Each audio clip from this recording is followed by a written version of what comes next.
오늘은 여러분이 좋아하시는 로마서 말씀을 개관하기를 원합니다. 신학자 스펜서는 신구약 성경이 반지라면 반지의 보석이 로마서이다 이렇게 말했습니다. 칼빈은 신약 성경의 핵심은 로마서라고 주장하였습니다.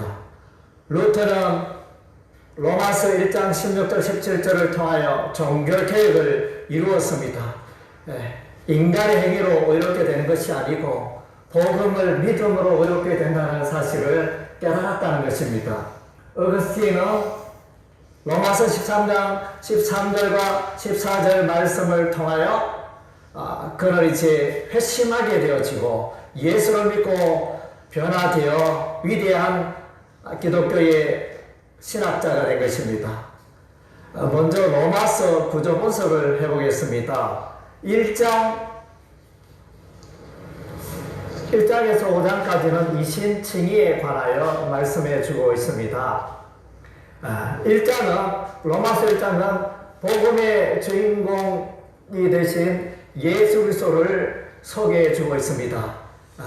복음이라면 예수 그리스도입니다. 구약의 선지자들이 미리 예수 그리스도의 오심을 예언하였던데 그 예언의 약속의 말씀대로 예수님이 땅에 오신 것입니다.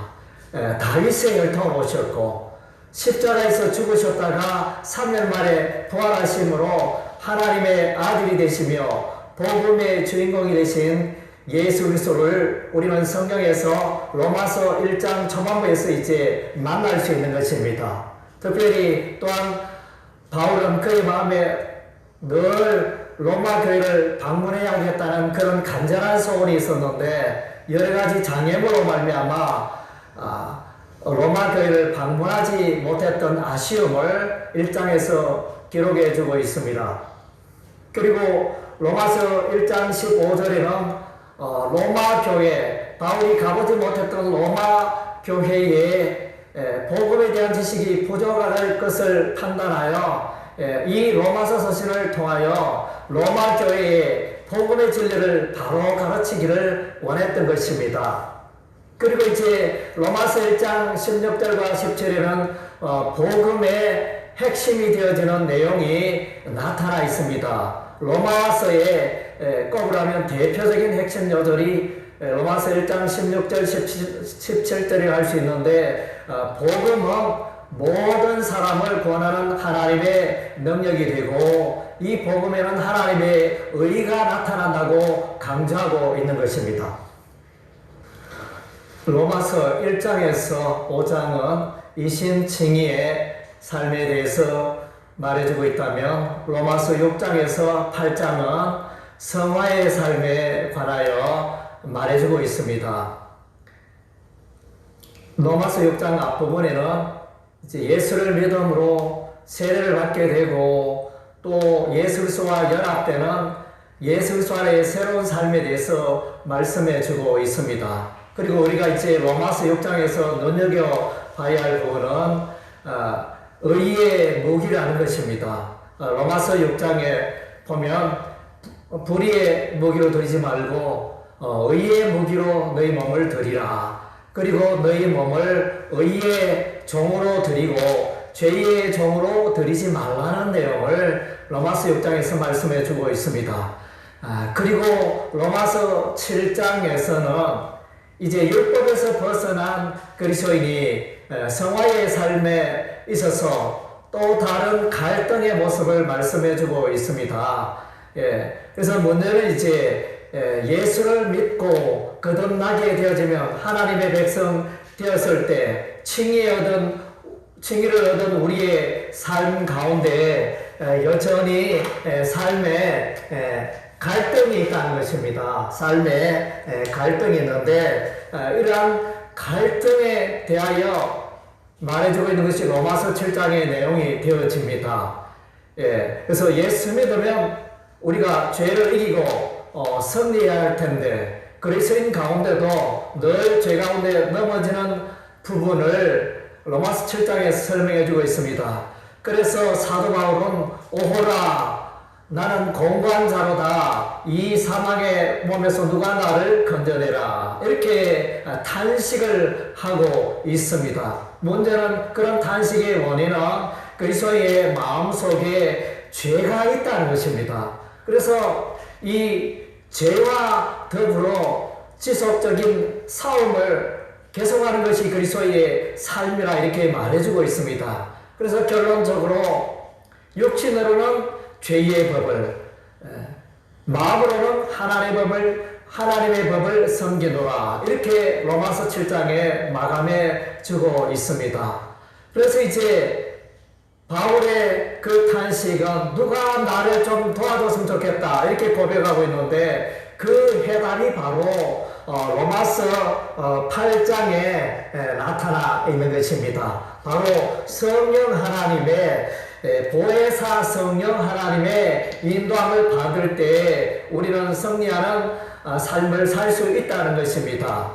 그리스도인의 삶 가운데 끊임없는 어려움들이 있고 시시각각으로 죄가 다가오지만 성령 하나님이 붙들으시고 인도해 주심으로 넉넉히 승리할 수 있다는 것입니다. 무릇 성령의 인도함을 받는 자는 하나님의 아들이라 이렇게 말씀하고 있습니다. 특별히 8장에서 또한 이제 삼일체 하나님이 나타납니다. 삼일체 하나님께서 그리스도인을 든든하게 붙들어 주셔서 인도해 주시고 죄를 이기고 승리의 노래를 부르도록 인도해 주신다는 내용이 로마서 8장에 기록되어 있습니다.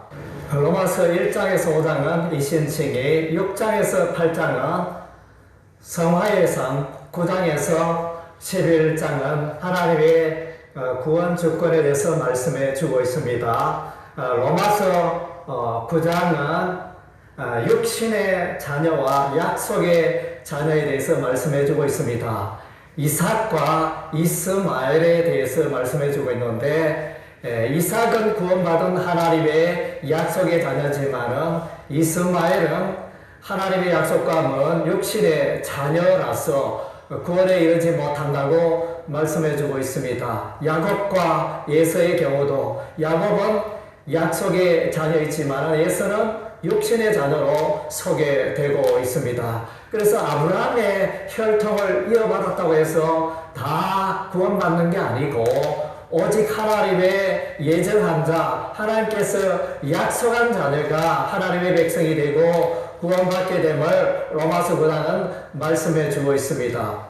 그리고 이제 로마서 10장은 이스라엘 백성들의 불순종에 대해서 말씀해 주고 있습니다. 이스라엘 백성들은 율법의 행위를 의지하고 그렇게 살아갔습니다. 그러나 그들은 마침내 율법의 장벽에 부딪히고 그들은 마침내 구원 얻는 길에 실패하고만 인생이 되었습니다. 그러나 반면에 이방인들은 하나님께서 말씀하신 그 약속, 구원의 약속, 십자가 예수 그리스도를 믿음으로 이제 구원을 얻게 되어지는 그런 삶을 살게 된 것입니다. 그래서 이제 이스라엘 백성들의 이 완악한 불순종 때문에 반면에 이방인들은 오히려 구원의 기회를 확보하게 되고 이방인들은 오히려 믿음으로 구원을 얻게 되는 축복을 누리게 됩니다. 11장에는 이스라엘의 구원에 관하여 말씀해 주고 있습니다. 11장에서 이제 참 감람나무와 돌 감람나무를 말씀하고 있는데 그래서 유대인은 참 감람나무고 이방인은 돌 감람나무라고 이렇게 말해주고 있는데 그래서 이방인들은 이렇게 접붙임 받아서 참 감람나무에 접붙임 받아서 구원에 이르게 됨을 말씀해주고 있습니다. 그리고 이제 이렇게 완악한 이스라엘 백성들로 하나님께서는 구원의 기회를 허락하십니다. 이방인들의 다수가 구원을 얻게 되는 어느 시점에 이제 완악한 이스라엘 백성들이 다시 구원을 얻게 되어지는 그런 은혜가 임하게 되어집니다. 모든 이스라엘이 구원받게 된다는 건 아니고 이스라엘 백성들 가운데 일부분이 이렇게 종말에 구원을 얻게 된다는 내용을 로마서 11장은 말씀해 주고 있습니다.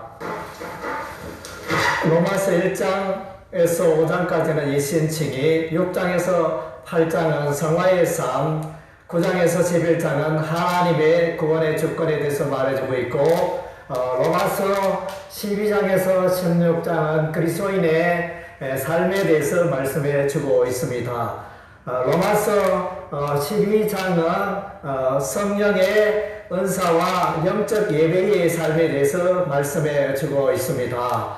예, 그래서 이신칭의로 의롭게 되어진 그리스도인들은 영적으로 깨어 있어야 하고 그 삶이 하나님 보시기에 합당한 삶이 되어야 하는 것입니다. 영적 예배라 이런 말은 이제 삶 속에서 바른 삶을 통하여 하나님을 예배하는 삶을 말해주고 있습니다. 그리고 이제 로마서 12장에는 성령의 은사에 대해서 말씀해주고 있습니다. 예언과 선견과 가르침과 위로와 구제와 다스림과 긍휼을 베푸는 그 성령의 은사에 대해서 말해주고 있으며, 이 성령의 은사를 가지고 교회를 섬기고 봉사해야 하는 것입니다. 13장에서는 이제 정부의 권세에 대해서 말씀해 주고 있습니다. 세상의 정부의 권세에 대해서 우리가 어떻게 해야 하는가? 그래서 세상의 정부에게서도 우리 하나님이 권세를 주셨기 때문에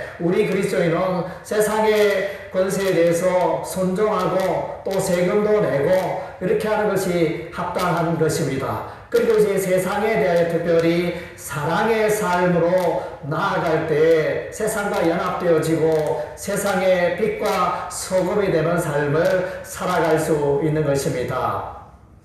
그리고 14장에서는 이제 교회의 관용에 대해서 말씀해 주고 있습니다. 교회 안에서, 로마 교회 안에서 음식을 먹는 문제, 특별히 제사 음식을 먹는 문제에 대하여 믿음이 성숙한 자와 믿음이 약한 자 간에 다툼이 있었습니다. 예, 그래서 이제 바울은 권면하기를 이런 문제로 특별히 또 제사 혹은 절기에 관한 이런 문제로 그리스도인이 다투는 것은 합당하지 않다. 오히려 그들의 생각과 그들의 삶의 방식을 포용하라고 이렇게 말씀하고 있습니다. 그리고 로마서 15장에서는 바울의 선교관이 나타나 있습니다. 바울의 선교의 기본은 남의 터 위에 교회를 건축하지 않겠다는 그런 이제 신념이 있었습니다. 그래서 이제 바울은 로마서 15장에서 말하기를 이제는 이 지역에 더 이상 일할 것이 없으므로 이제 저 유럽 스바라에 가서 복음을 전해야 되겠다. 그리고 그 스바라에 그 복음을 효과적으로 전하기 위하여 로마 교회를 복음의 전쟁기지로 삼아야 되겠다. 이런 이제 담대한 선언을 하고 있습니다. 지금은 바울은 이제 고린도에 있지만 바울은 이제 예루살렘을 거쳐서 로마에 가기를 간절히 원하고 있는 것입니다. 로마서 16장에는 무려 26명의 복음의 일꾼이 소개되어져 있습니다. 그래서 바울이 평소에 알았던 또 함께했던 그런 복음의 일꾼을 열거하고 있는데 사람들은 바울이 로마에 가지도 않는데 어떻게 이렇게 많은 복음의 일꾼이 있느냐 이렇게 이의를 제기하지만 성경의 여러 정황들을 볼 때 바울과 함께하였던 그들이 로마에 있으며 또 로마 교회가 그들에게 무난 인사를 드릴 것을 권면하고 있습니다. 특별히 베베 자매가 눈에 돋보이는데 베베 자매는 바울의 이 로마서 신서를 로마 교회에 전달한 인물입니다. 그리고 이제 또 특별히 소개하는 인물은 브리스길라와 아굴라를 소개해주고 있는데 이들은 생명을 바쳐서 바울을 따르고 복음을 위하여 수고하는 하나님의 일꾼이라 이렇게 자랑하고 있습니다.